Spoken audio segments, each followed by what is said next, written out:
Welcome, humans. I am ready for you.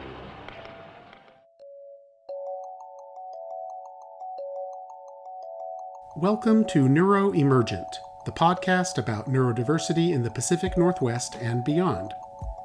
I'm your host, Carrie Stewart Lingle, and I am actually autistic. In today's episode, I talk with Alex Gentry, an Ashland writer and polyglot. Alex has studied more than 20 languages and wants you to know that he is not, repeat not, an autistic savant. Today is October 22nd, 2025.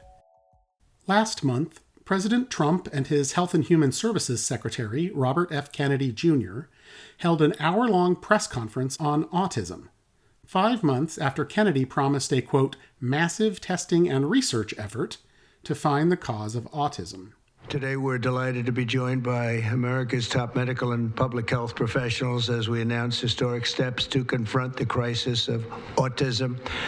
Horrible, horrible crisis. Never mind that scientists have been researching autism since the 1930s.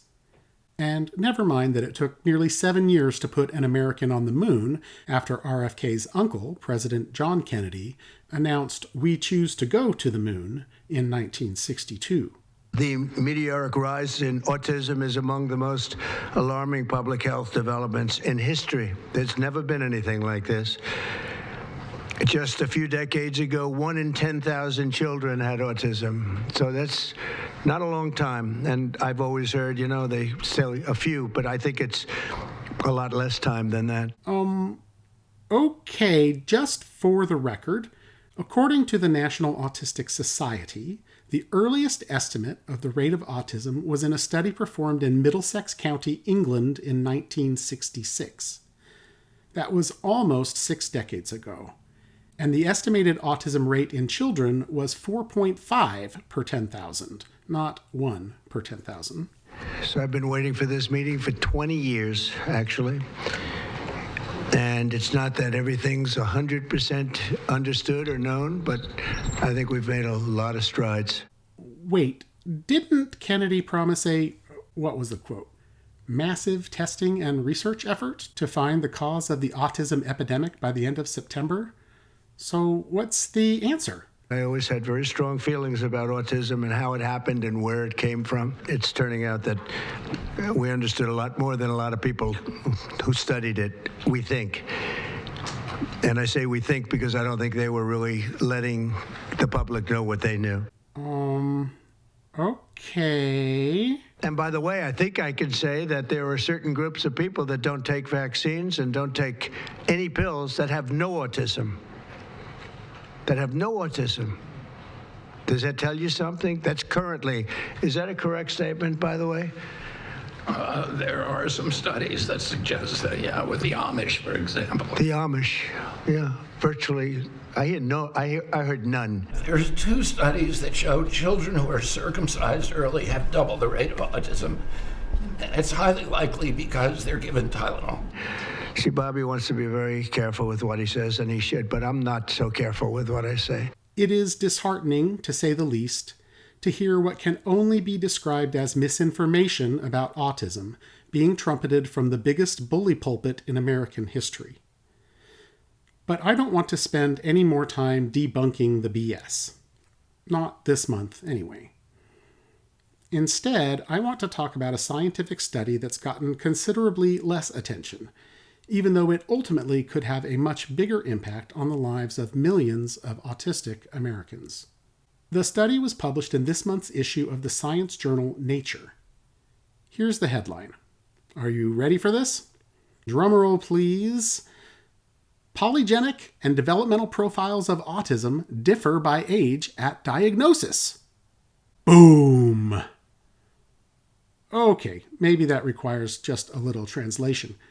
Here's the headline from one of the few mainstream outlets to cover the story, NBCnews.com. Autism isn't one disorder, a genetic analysis shows. Scientific journal articles rarely make for bombshell headlines, and I guess this one is no exception. But trust me, it is important. One reason is that the American Psychiatric Association is in the very beginning stages of revising its Diagnostic and Statistical Manual of Mental Disorders, often called the Bible of Psychiatry. The current edition, known as the DSM-5, came out in 2013, and the DSM-6 is widely expected to be published by the end of this decade. Before 2013, there were several different autism-related diagnoses, including Asperger syndrome and pervasive developmental disorder. Under the DSM-5, all of these were combined under the umbrella term autism spectrum disorder. But there is a growing chorus of voices suggesting that this may have been a mistake. Specifically, there is a movement to carve out a separate diagnosis called profound autism for autistic people with severe intellectual disabilities and the highest support needs. As another headline put it this month, this one from the New York Times, should the autism spectrum be split apart? I've talked about this issue on the show before, and I'm sure I'll be talking about it more in future episodes. And I suspect that the genetic study published this month in Nature will become extremely important in backroom debates about what autism will look like in the DSM-6. According to that NBCnews.com story, written by veteran health reporter Liz Szabo, quote, people who learn they have autism after age 6, the current median age at diagnosis, are often described as having a milder form of autism than people diagnosed as toddlers. A new study published in the journal Nature challenges that assumption. The genetic analysis finds that people with autism spectrum disorder diagnosed in late childhood or adolescence actually have a different form of autism, not a less severe one. The genetic profile of people with late diagnosis autism actually looks more like depression, attention deficit hyperactivity disorder, and post-traumatic stress disorder than early childhood autism. The study illustrates that autism is not a single condition with one root cause, but rather an umbrella term for a cluster of conditions with similar, although not identical, features. Close quote. Now, that sounds like a good argument for splitting the autism spectrum apart. But I'm not sure it supports the use of the term profound autism as an official diagnosis, because that implies a group of people who are more autistic, as opposed to differently autistic, as the Nature study implies. The American Psychiatric Association has plenty of time to decide. But of course, the DSM-6 won't be the final word, just the next stage of a conversation that's been going on for a long, long time.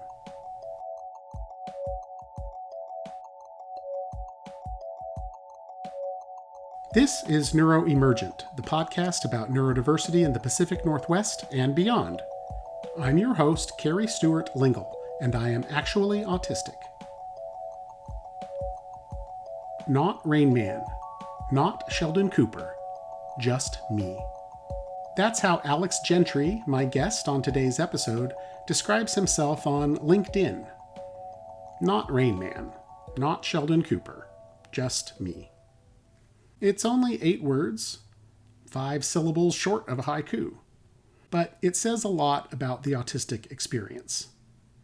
Specifically, it says a lot about how little we understand, collectively, culturally, about autism.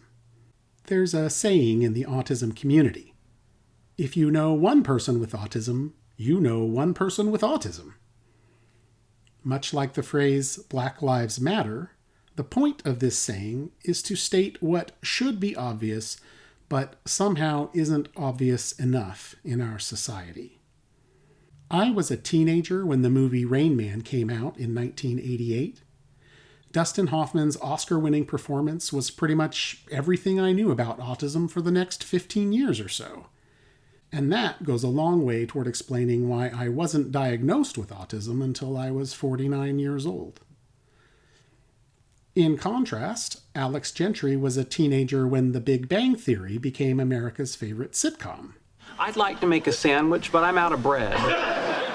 Although it was never made explicit on the show, the character of Sheldon Cooper, played by 4-time Emmy winner Jim Parsons, is widely understood to be autistic, even if undiagnosed. There's some in the fridge.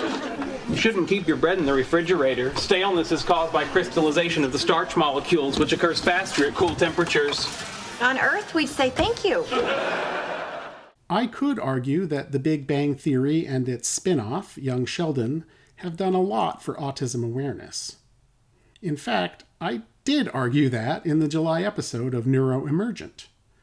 But I also understand why someone from Alex Gentry's generation wouldn't want to be defined by just one popular representation of autism. Alex grew up in Medford, Oregon, and graduated from Southern Oregon University in Ashland, where he now works as a freelance writer and content creator. In September, he self-published a memoir titled Finding My Verse, an autistic creative's search for meaning, with print and digital editions available on Amazon.com. I spoke with Alex on a video call earlier this month. Welcome to the show, Alex. Thank you. Thank you very much, Carrie.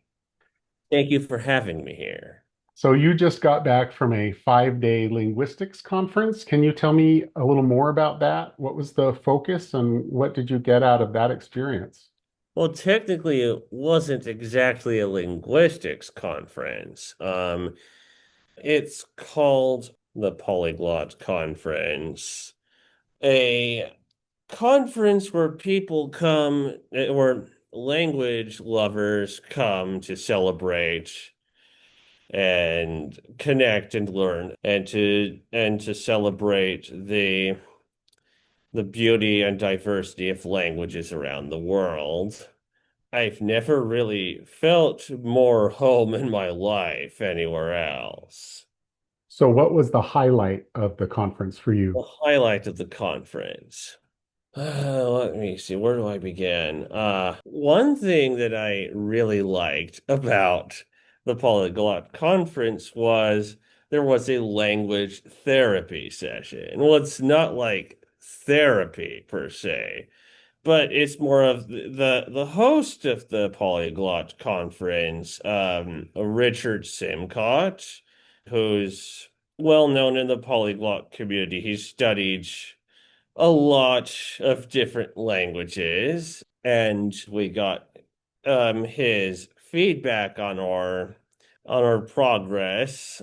And one thing he brought up with magpie syndrome, where, like a magpie, your attention is all over the place, and and like you're looking at every shiny object. And well, one of the key parts of what he was talking about was how to manage that magpie syndrome when you want to learn lots of languages. So I decided I'm a focused, strategic magpie in terms of the languages that I choose to learn. So there's that. And also, there were quite a lot of interesting talks. Like there was a talk about language learning through traditional Chinese medicine. There were some other presentations. I won't go through all of them because there were a lot. But two I would like to highlight were by my friend Khadija. Khadija Ndoy, she does work with technology and neurodivergence and African languages because she's Senegalese and French in nationality. Like, she gave a talk in Spanish about the relationship between language and neurodiversity and how you can use languages as a neurodivergent person to help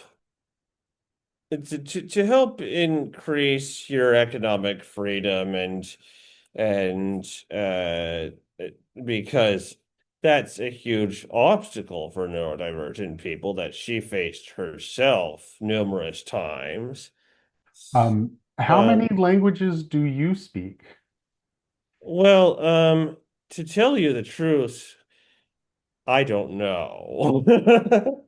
And I'm not planning on revealing the number either. When you learn lots of languages, you're not equally fluent in all of them. There's some that you prioritize more than others based on your experiences and your interests. How many are you do you consider your fluent focus? Fluent. I would say that I am good at Spanish and at German, and I'm okay at Portuguese and French. And then I have studied a little Mandarin and Hindi and Russian as well. And you see, I'll always say the number of languages I've studied because that's not equivalent to the number that I've spoken, the number that I speak.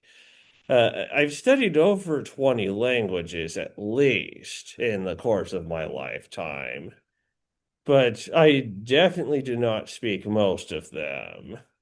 A lot of people have made claims in my life that I speak 20 languages fluently, but I'd like to dispel that. Um, Actually, that is a great segue to yes. my next question. So this is a reference both to the book, but also your LinkedIn profile says, not Rain Man, not Sheldon Cooper, just me. And I think this is a good segue. We'll see. Yes.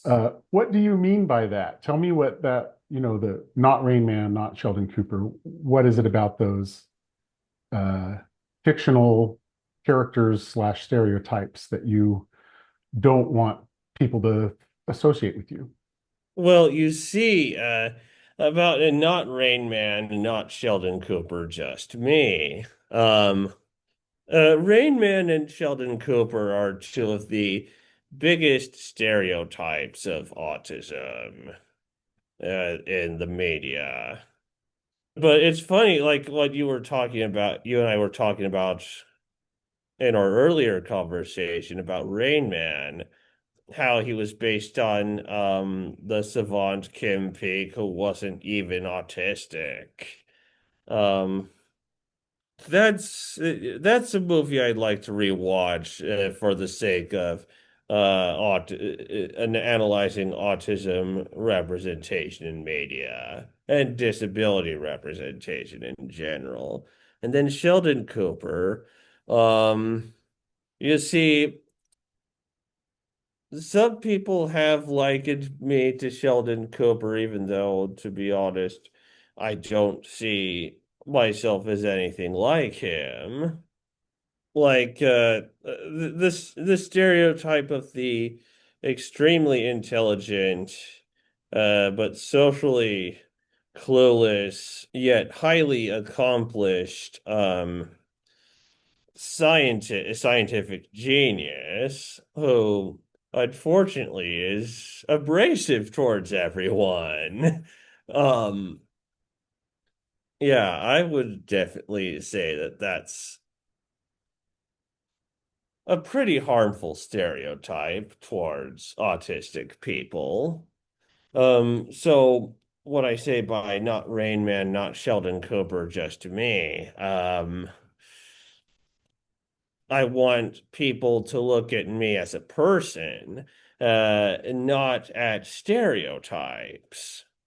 So I think one thing that I was hearing was when you said that you don't speak 20 languages fluently, No. that you're fighting against the savant part of the stereotype that says, Yes. oh, well, if you're autistic and you're smart and you're into linguistics, you must be a savant and therefore off the charts somehow.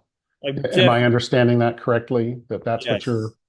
I'm definitely not a savant. Some people have called me a savant, but I do not consider myself one.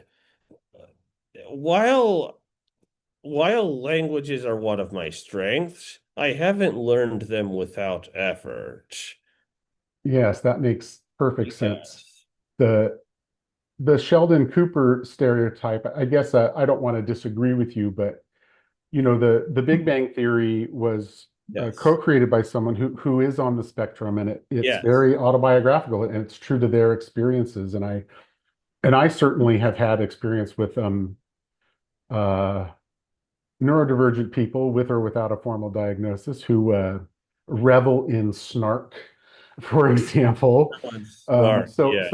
I recognize Sheldon Cooper as a autistic personality. I Yeah. just don't want him to be the autistic personality, right? Yeah, you see what I have the problem what I have a problem with is him being represented as the autistic personality, which he typically is, rather than just one autistic person. And also the same thing with the assumption that all autistic people are men or white people or good at math, or so on.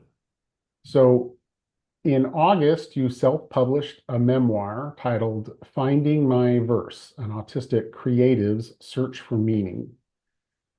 In the book, you share your story about growing up in Medford, Oregon, exploring your love of languages, and coming to terms with the complex reality of living with autism.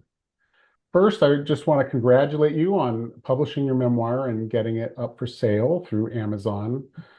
Write a book has been at the top of my bucket list since I was 6 years old, and I still haven't managed it. So No worries, I believe you can do it.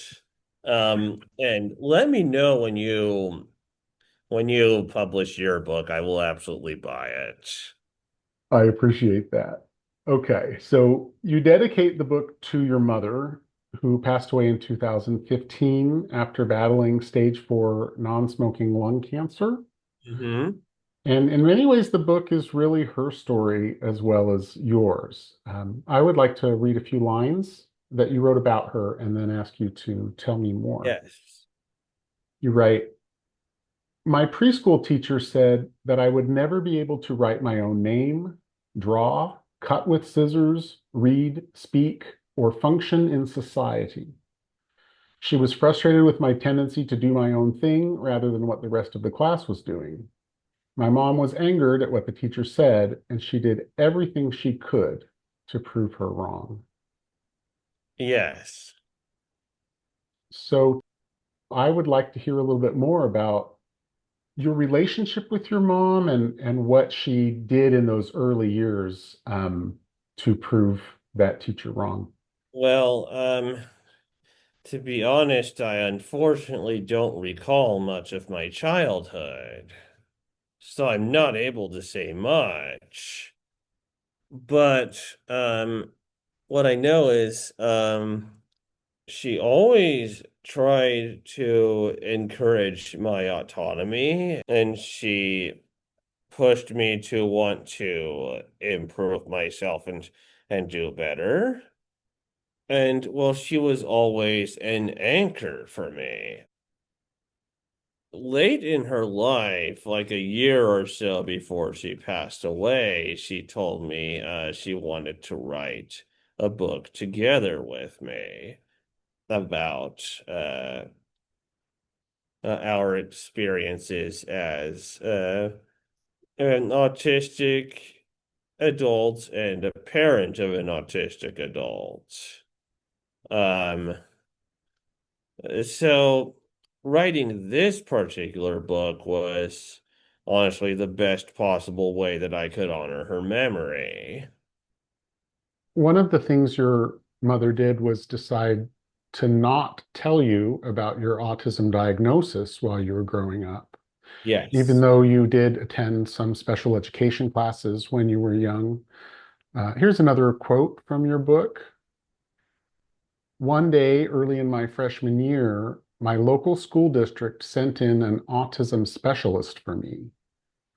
I didn't know why she was there or what autism was and didn't feel comfortable having her with me.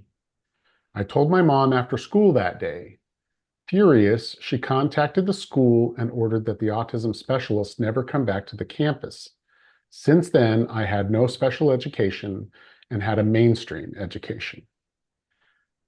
So how did this experience affect the rest of your high school experience? What was it like to learn about your autism in that way?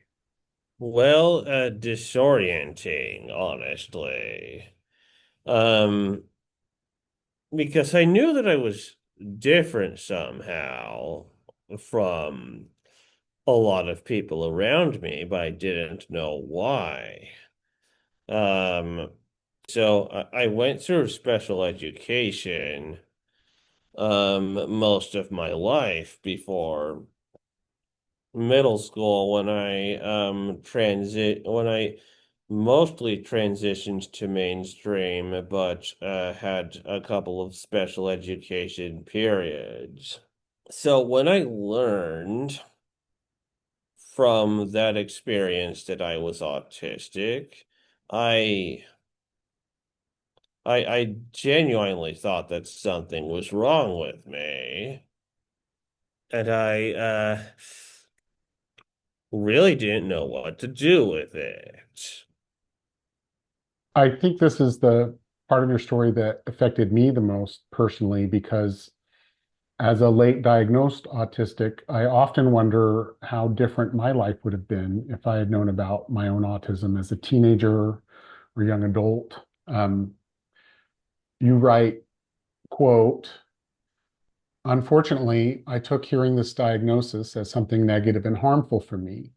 I felt like I had a disease and thought I needed to be cured. It really affected my self-esteem through high school and made me think I was lesser or inferior. I went through high school in such fear, afraid that people might find out I was autistic and ostracize me. I had a concept that I was a minority in the way I was treated because of something I couldn't explain." Close quote. Um, my question from reading that, in addition to just, how that affected you, was why do you think your mom decided to keep the details of that diagnosis from you while you were growing up? And in hindsight, do you think that was the right decision? Well,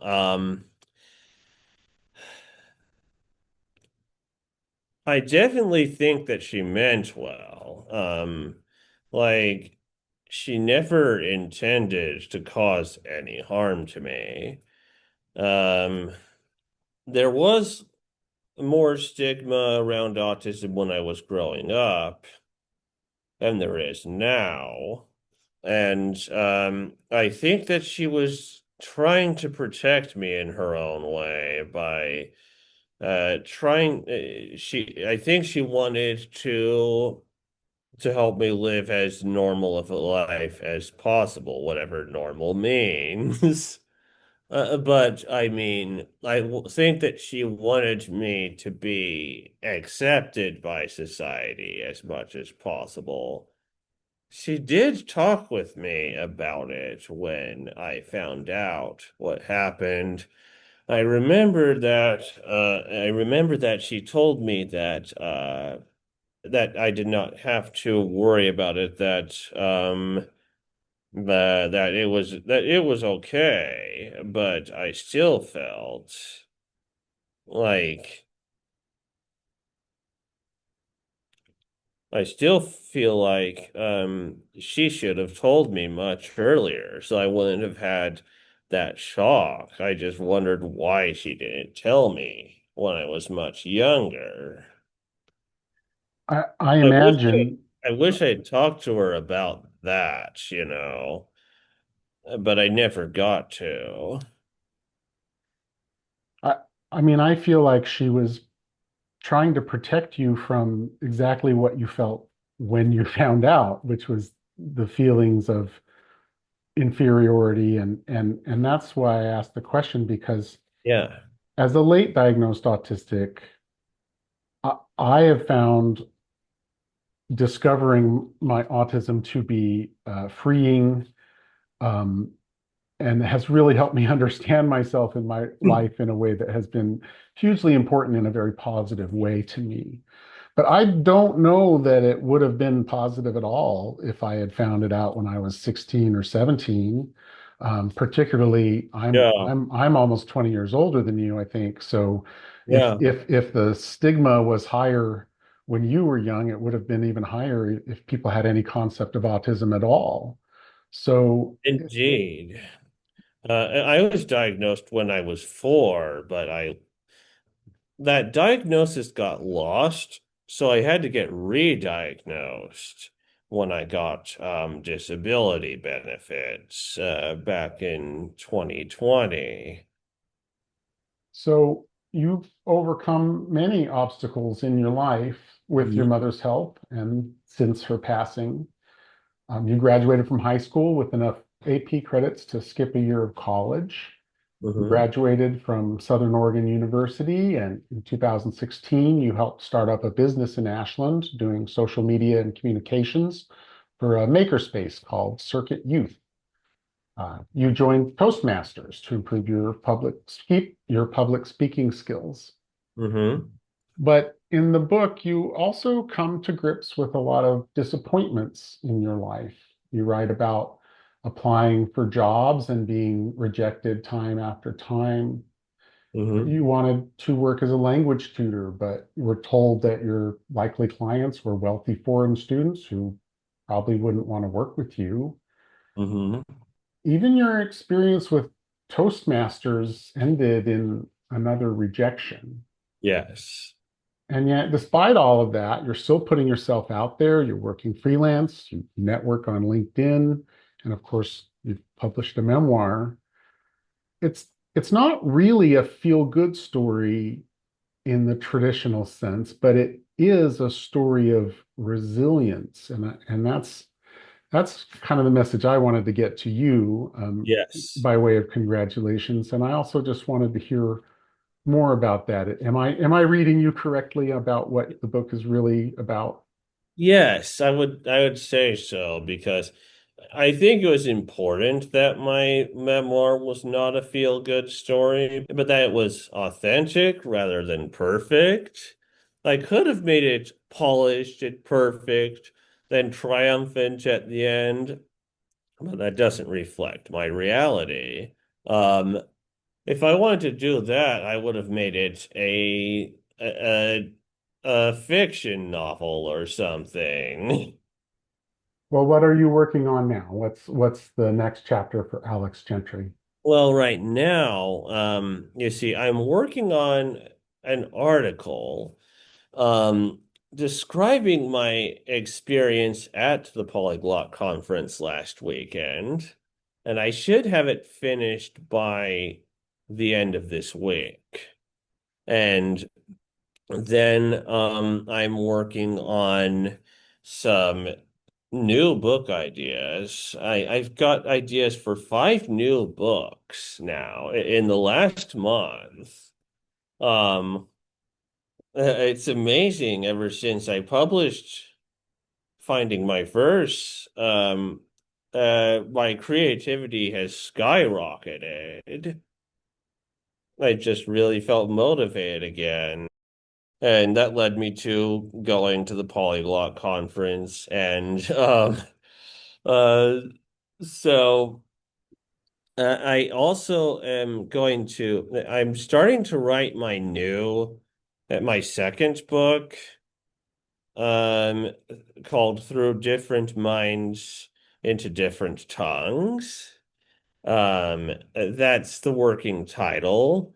Um, Basically, it's kind of a book of how I learned languages, but it's not a traditional how to learn languages book. It's more about um learning languages as a neurodivergent person, with autism and ADHD, and also like the different perspectives that each language offers, how languages are like a worldview, not just grammar and vocabulary. It's something that you have to develop a relationship with to truly, um, in order to truly learn it. but I want to enjoy the process of writing again. Because the first time I didn't know what I was doing. I was learning how to write. Um, thankfully, thankfully I'd had help with that. But now with this second book, I know what I'm doing. I feel so much more confident about writing a book because I'm like, I wrote and published one book. I can do this again. Why don't you go ahead and give a shout out to the specific people besides your mom who helped you Oh, get this yes. book, bring this book to reality? I would especially like to thank the science fiction author Dean Ing, who helped me with learning how to write a book and make it presentable towards an audience. He was instrumental in mentoring me in how to write a book. And my dear friend Ariel Jackson, who who offered to edit my book. And also, that segues into another project I'm going to start working on. You see, she's a language enthusiast, much like me. She and her husband from Scotland speak Welsh, and they live in Wales. And I ended up signing up for a Welsh course, like a beginner's Welsh course that starts on November 5th. Dysgu Cymraeg Dysgu Cymraeg Mynediad, it's called, which is Study Welsh Beginners. So I've got that starting in November. I'm really excited for that. Well, congratulations again on writing and Finding My Verse to readers. You may have a small number of readers, but you can count me among them, and I enjoyed reading it. So I want to thank you so much for coming on the podcast and sharing your experiences with me. Why, thank you. Thank you very much, Carrie.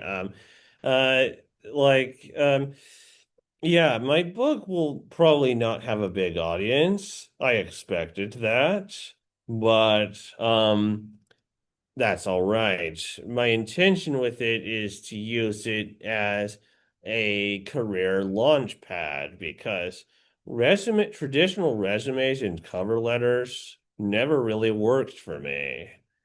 So I want to use my book as my launch pad other sorts of into other sorts of work like writing and language and nonprofit related, especially.